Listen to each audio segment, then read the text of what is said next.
ভোটের গণনা চলছে, চারিদিকে টান টান উত্তেজনা। কিন্তু আমার আবার এই রাজনীতি নিয়ে তেমন মাথা ব্যথা নেই। ভোট দিতে হয় ভালোভাবেই, যেটা মনে হয় এনাকে দেওয়া উচিত সেটাই দিয়ে দিই। কে হারলো জিতলো কোনো ব্যাপার নেই। তো যেহেতু ছুটির দিন সবারই মোটামুটি, তাই হাজব্যান্ডকে নিয়ে চলে গিয়েছিলাম, যেহেতু সামনে আসছে ষষ্ঠীর শপিংটা সারতে। হ্যাঁ, এটা খুব বড় একটা দায়িত্ব থাকে আর সব সময় হয়ে ওঠে না। এই ছুটিটাকেই কাজে লাগালাম দুজনে। চলে গিয়েছিলাম খুব পছন্দের একটা দোকান আমার, রামকৃষ্ণ টেক্সটাইল। একদম ফাঁকা, সবাই ঘুমাচ্ছে দেখো, মানে আমি আর একটা কাস্টমার ছিল ওপরে, তো দুজনে মিলেই কিনছিলাম। তো তারপরে ওখান থেকে শাড়ি সিলেক্ট করে চলে এলাম পাঞ্জাবি দোকানে। বাবার জন্য পাঞ্জাবি নিই, প্রতি বছরই বাবাকে পাঞ্জাবি দিই, কিন্তু পছন্দ আর হচ্ছে না। এটা দেখি ওটা দেখি, নতুন কালেকশান, কারণ দিয়ে দিয়ে সব এক কালেকশান হয়ে গেছে। শেষে এই একটা কালেকশান বার করলো, এর কোয়ালিটি ডিজাইন আমার মন কেড়ে নিয়েছিল।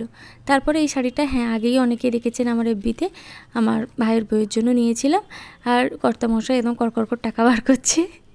দোকান দেখলেন তো একদম ফাঁকা, ইন্ডিয়ান সিল্ক হাউসের মতো দোকানও ফাঁকা। তারপর ওখান থেকে চলে এসেছিলাম ক্যাবিনেট বেসিন কেনার জন্য ঠাকুরপুকুর। তো ক্যাবিনেট বেসিনগুলো দেখছিলাম আমরা টেনে হিঁচড়ে, কীভাবে কী হয় দেখে মোটামুটি একটা পছন্দ করে অর্ডার দিলাম। আমার পছন্দ ছিল এই মিররের সাথে সেট করে এই ক্যাবিনেট বেসিন, তো সেই একটা অর্ডার করা হয়েছে। ওরা হোম ডেলিভারি দিয়ে গেছে। আর মোটামুটি গিয়েছি, আর এত সুন্দর সুন্দর জিনিস একটু ভিডিও তো করতেই হয়, তাই করে নিলাম। আর ওখান থেকে আমি ভিডিও করছি তখন ও ওদিকে তখনও দেখছে। সিলেকশন করার পরেও বিল পেমেন্ট করবে যা কিছু, ওখানে ও ভালোভাবে দেখছে অন্যান্যগুলো কেমন কি।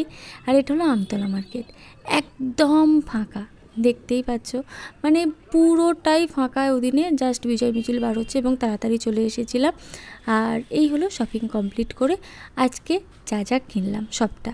হ্যাঁ, এটা তো আগেই দেখেছো, বাবার জন্য কিনেছিলাম বাবার পাঞ্জাবি, আর এটা হলো মায়ের বইয়ের জন্য একটা শাড়ি। ওর জন্মদিন যেহেতু চলে গিয়েছে, সেটাও আপডেট হয়ে গিয়েছে, কিন্তু ভিডিওটা পোস্ট করার মতো সময় আমার হয়ে ওঠেনি। এই শেষেই ভয়েসটা দিচ্ছি। বাবা আর মায়ের জন্য একদম ম্যাচিং করে নিয়েছি, আর ভাইয়ের বইয়ের জন্য আর দুটো শাড়ি, অফ হোয়াইট লাল পাড় আর সাদা লাল পাড় পছন্দ হলো। অবশ্যই শ্যুটের জন্য মন হয়েছিল, তাই দুটোই কিনে নিলাম। আর এই শাড়িটা হলো আমার দিদিমার জন্য প্রতি বছরও কিনি। উনি এই ধরনের শাড়ি পরে, যতই আমি তাঁতের শাড়ি দিই না কেন, ওনার বক্তব্য হলো শাড়ির কোনো দম নেই তাঁতের শাড়ির, এই শাড়িগুলোই নাকি সবথেকে বেস্ট আর পরে আরাম যা কিছু। তা বয়স হয়ে গেছে, উনি যেটা কমফোর্টেবল ফিল করবে সেটাই আমি দিই, তো এটাই দিয়েছিলাম। আর ঘর সাজানোর জন্য একটা মানে সোফার ওপর দেওয়ার জন্য একটা কভার। ভালো থাকবেন।